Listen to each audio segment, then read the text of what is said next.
24 भाई जब समझदार होते हैं तो बाघराव जी उनको शिक्षा प्राप्त करने हेतु बाबा रूपनाथ जी के पास भेज देते हैं। वे सभी वहीं बड़े होते हैं और बाबा जी की गायों को चराते हैं। बगदावत भाइयों में सबसे बड्ढे सवाई भोज, नियाजी, बहारावत आदि थे। सवाई भोज की शादी मालवा में साड़ू खटानी के साथ होती है। साड़ू के यहाँ से भी दहेज में बगदावतों को पशुधन मिलता है।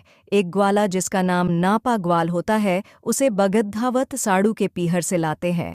नापा ग्वाल इनके पशुओं को जंगल में चराने का काम करता था। गाथा के अनुसार बगदावतों के पास 1,80,000 गायें और 1,444 ग्वाले थे। 24 भाई अपने ग्वालों के साथ गायें चराते थे। एक बार सवाई भोज ने ध्यान दिया कि उनकी गायों में एक गाय ऐसी होती है जो रोज सुबह उनकी गायों के साथ शामिल हो जाती थी और शाम को लौटते समय वह अलग चली जाती है। यह देख सवाई भोज अपने भाई नियाजी को कहते हैं कि इस गाय के पीछे जाओ और पता करो कि यह गाय किसकी है और कहाँ से आती है, और इसके मालिक से अपनी ग्वाली का मेहनताना लेकर आना। नियाजी उस गाय के पीछे पीछे जाते हैं। वह गाय एक गुफा में प्रवेश करती है। नियाजी भी पीछे पीछे वहां पहुंच जाते हैं और देखते हैं कि गुफा में एक साधु धूनी के पास बैठे साधना कर रहे हैं। नियाजी साधु से पूछते हैं कि महाराज, यह गाय आपकी है? साधु कहते हैं, हाँ, गाय तो हमारी ही है। नियाजी कहते हैं, आपको इसकी गुवाली देनी होगी। यह रोज हमारी गायों के साथ चरने आती है, हम इसकी देखरेख करते हैं। साधु कहता है, कोई बात नहीं बेटा, ग्वाली भी दे देंगे, चलो अपनी झोली फैलाओ। नियाजी अपनी कंबल की झोली फैलाते हैं। बाबा रूपनाथ जी धूनी में से धोबे भर धूनी की राख नियाजी की झोली में डाल देते हैं और कहते हैं, बेटा, मेरे पास तो यही है देने के लिए। नियाजी भी बिना कुछ कहे राख लेकर वहां से अपने घर की ओर चल देते हैं। रास्ते में साधु के द्वारा दी गई धूनी की राख को गिरा देते हैं और घर आकर राख लगे कंबल को खूंटी पर टांक देते हैं। जब रात होती है तो अंधेरे में खूंटी पर टंगे कंबल से प्रकाश फूटता है। तब सवाई भोज देखते हैं कि उस कंबल में कहीं कहीं सोने एवं हीरे जवाहरात लगे हुए हैं, तो वह नियाजी से सारी बात पूछते हैं। नियाजी सारी बात बताते हैं। बगदावतों को लगता है कि जरूर वह साधु कोई करामाती पहुंचा हुआ है। सवाई भोज अगले दिन उस साधु की गुफा में जाते हैं और रूपनाथ जी को प्रणाम करके बैठ जाते हैं और बाबा रूपनाथ जी की सेवा करते हैं। यह क्रम कई दिनों तक चलता रहता है। एक दिन बाबा रूपनाथ जी निवृत्त होने के लिए गुफा से बाहर कहीं जाते हैं। पीछे से सवाई भोज गुफा के सभी हिस्सों में घूम फिर कर देखते हैं। उन्हें एक जगह इंसानों के कटे सिर दिखाई देते हैं। वह सवाई भोज को देखकर हंसते हैं। भोज उन कटे हुए सिरों से पूछते हैं कि हंस क्यों रहे हो। तब उन्हें जवाब मिलता है कि तुम भी थोड़े दिनों में हमारी जमात में शामिल होने वाले हो। तुम्हारा हाल भी हमारे जैसा ही होने वाला है। हम भी बाबा की ऐसे ही सेवा करते थे। कुछ दिनों में ही बाबा ने हमारे सिर काट कर गुफा में डाल दिए। ऐसा ही हाल तुम्हारा भी होने वाला है। यह सुनकर सवाई भोज सावधान हो जाते हैं। थोड़ी देर बाद बाबा रूपनाथ वापस लौट आते हैं और सवाई भोज से कहते हैं कि मैं तेरी सेवा से प्रसन्न हुआ। आज मैं तेरे को एक विद्या सिखाता हूँ। सवाई भोज से एक बद्धा कड्डव और तेल मंगवाते हैं।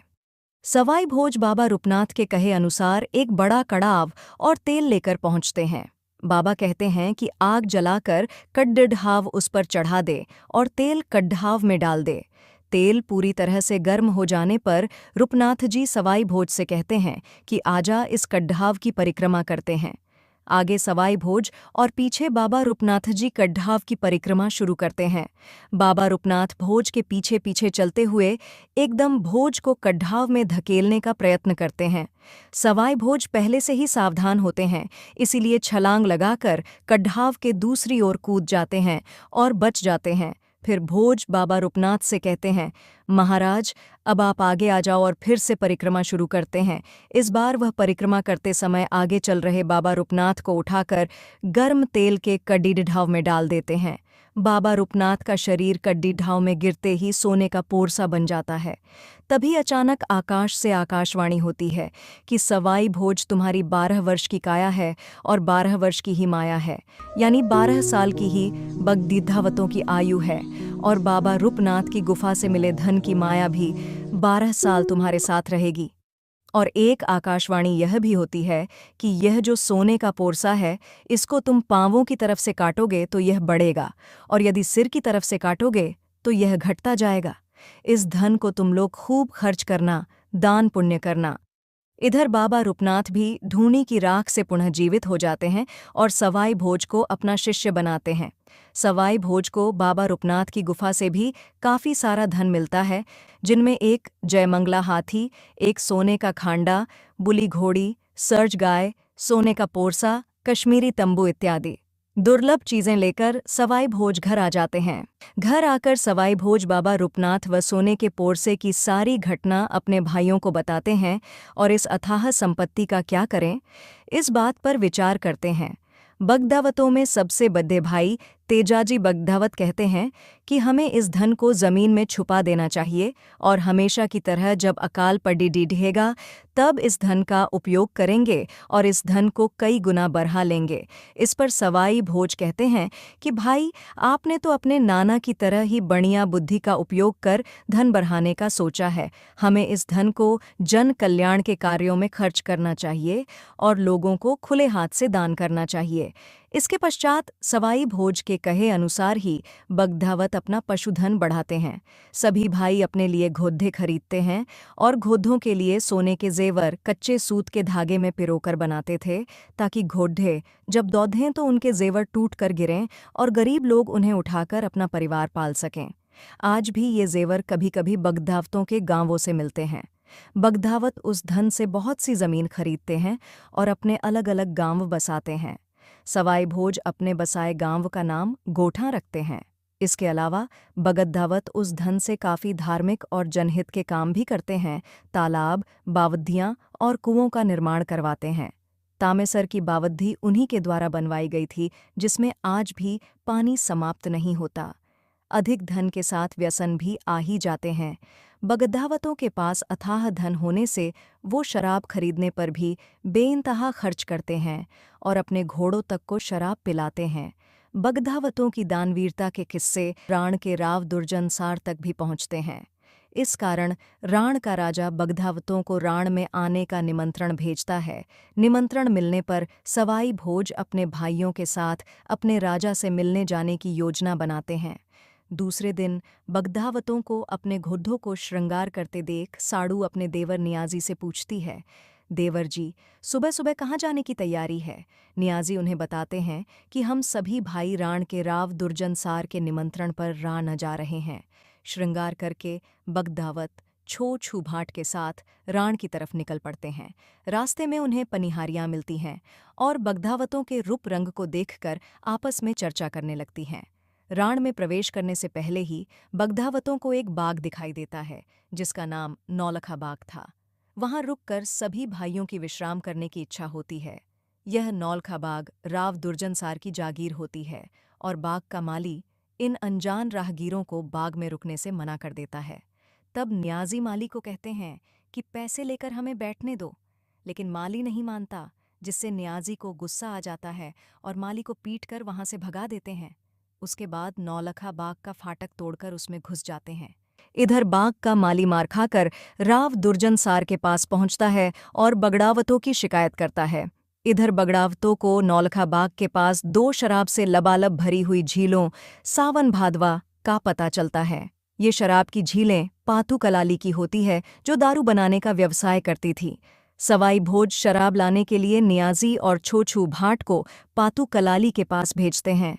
पातू कलाली के घर के बाहर एक नगाड़ा रखा होता है, जिसे दारू खरीदने वाला बजाकर पातू कलाली को बताता है कि कोई दारू खरीदने के लिए आया है। नगारा बजाने का नियम यह था कि जो जितनी बार नगारे पर चोट करेगा वह उतने लाख की दारू खरीदेगा। इससे अनजान छो छू भाट तो नगादे पर चोट करें जाता है। नगारे पर हो रही लगातार चोटों को देख पातू सोचती है कि इतनी दारू खरीदने के लिए आज कौन आया है। पातू कलाली बाहर आकर देखती है कि 2 अनजान घुड़सवार दारू खरीदने आए हैं। पातू उन्हें देखकर कहती है कि मेरी दारू मनहगी है, पूरे मेवाड़ में कहीं नहीं मिलेगी। केसर कस्तूरी से भी अच्छी है, ये तुम नहीं खरीद सकोगे। नियाजी अपने घोड़े के सोने के जेवर उतारकर पातू को देते हैं और दारू देने के लिए कहते हैं। पातू सोचती हैं कि ये ठग है, जो पीतल के जेवरों को सोने के बताकर उसे मूर्ख बना रहे हैं, इसलिए दारू देने से पहले सोने के जेवर सुनार के पास जांचने के लिए भेजती है। सुनार सोने की जांच करता है और बताता है कि जेवर बहुत कीमती है। जेवर की परख हो जाने के बाद पातू नौलखा बाग में बैठाकर बगद्धावतों को दारू देती है। इधर माली की शिकायत सुनकर रावजी अपने सेनापति नीमदेव को नौलखा बाग में भेजते हैं। रास्ते में उन्हें नियाजी मिलते हैं और अपना परिचय देते हैं। नियाजी से मिलकर नियमदेव जी वापस राव दुर्जनसार के पास जाकर कहते हैं कि ये तो बाग जी के बेटे बगद्दावत हैं। राव जी कहते हैं कि फिर तो वे अपने ही भाई हैं। राव जी बगद्दावतों से मिलने नौलखा बाग में जाते हैं और सवाई भोज को अपना धर्म भाई बना लेते हैं। सभी बगद्दावतों को बीडीई आदर के साथ नौलखा बाग में ठहराते हैं और पातू कलाली से दारू मंगवाते हैं और सवाई भोज को दारू पीने की मनुहार करते हैं। तब सवाई भोज ये शर्त रखते हैं कि अगर पातू मेरे इस बीड़े को दारू से पूरा भर देगी तो मैं पी सकता हूँ। यह सुनकर पातू शर्त के लिए तैयार हो जाती है और सवाई भोज के पास जाती है और अपनी सारी दारू सवाई भोज की हथेली में रखे बीड़े में डालती है। पातू की सारी दारू खत्म हो जाती है। उसकी दोनों दारू की झीलें सावन भादवा भी खाली हो जाती हैं, मगर सवाई भोज का बीड़ा नहीं भरता। यह चमत्कार देखकर पातू सवाई भोज के पांव पकड़ लेती है और कहती है कि आप मुझे अपनी धर्म की बहन बना लीजिए, और सवाई भोज को राखी बांधकर अपना भाई बना लेती है।